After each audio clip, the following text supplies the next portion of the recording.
Ош шаарында томоо жетим балдар тарбияланган Лотос балдар үйү жабылды. Себеби имаратты өзгөчө кырдаалдар министрлиги жараксыз деп тапкан. Балдар үйүнүн эскилиги жеткендиктен жаан жааганда чатырынан суу өтөт. Ал тургай бир бөлмөсүнүн чатыры урап түшкөн. Кооптуу жагдайга байланыштуу андагы балдар боорукердик үйүнө жайгаштырылган. Бүгүнкү күндө Алтын Уя үй бүлөлүк балдар үйүндө 12 бала тарбияланат.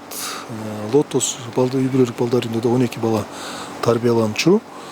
Азыр кечеги катуу жааган жамгырдын жыйынтыгы боюнча, кесипети боюнча үй бүлөлүк балдар үйү Лотостун имараты авариялык абалга дуушар болуп, балдарды биз боорукердик үй интернатына жайгаштырдык.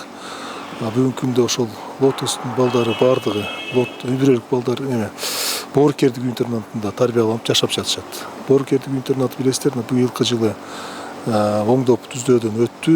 Шарттары жакшы, бөлмөлөрү жылуу, 4 маал тамак берилет. Бүгүнкү күндө каралып жатат. Балдар үйүнүн жетекчисинин берген маалыматына ылайык, имарат Союз убагында курулуп, андан бери бир да жолу капиталдык оңдоп түзөөдөн өткөн эмес. Балдар үйүн ремонтко муктаж экендиги туурасында буга чейин жергиликтүү бийликке бир нече жолу маалым каттар жиберилген. Аталган үй бүлөлүк балдар үйү Ош шаардык мэриясынын колдоосу менен уюштурулуп, мамлекеттен жана шаардык казынадан каржыланат. Бир бөлмөнүн эле момундай ичиндеги шыбы мындай түшкөн. 14 бөлмө бизге. 98 ачылган жобо боюнча, мына үй бүлөлүк балдар үйүнүн жобосу боюнча 12 балага место каралган. Штат 2 тарбиячы эне. Бизде тарбиячы эне делинет. Биздин расмий статус эне тарбиячы. Ооба, расмий кайрылуу жолдонгон да сөзсүз бул баягы. Сөзсүз расмий кат жолдонот. Шаардык бийлик учурда маселени чечүү аракеттери жүрүп жатканын билдирди. Ага ылайык азыркы имаратты оңдоп түзөө иштери аткарылат же жаңыдан жер бөлүнүп, жаңы имарат куруу долбоору 2025 жылдын бюджетине киргизилет. Ал эми Лотос үй бүлөлүк балдар үйүнүн имараты буюрса азыр каралып жатат.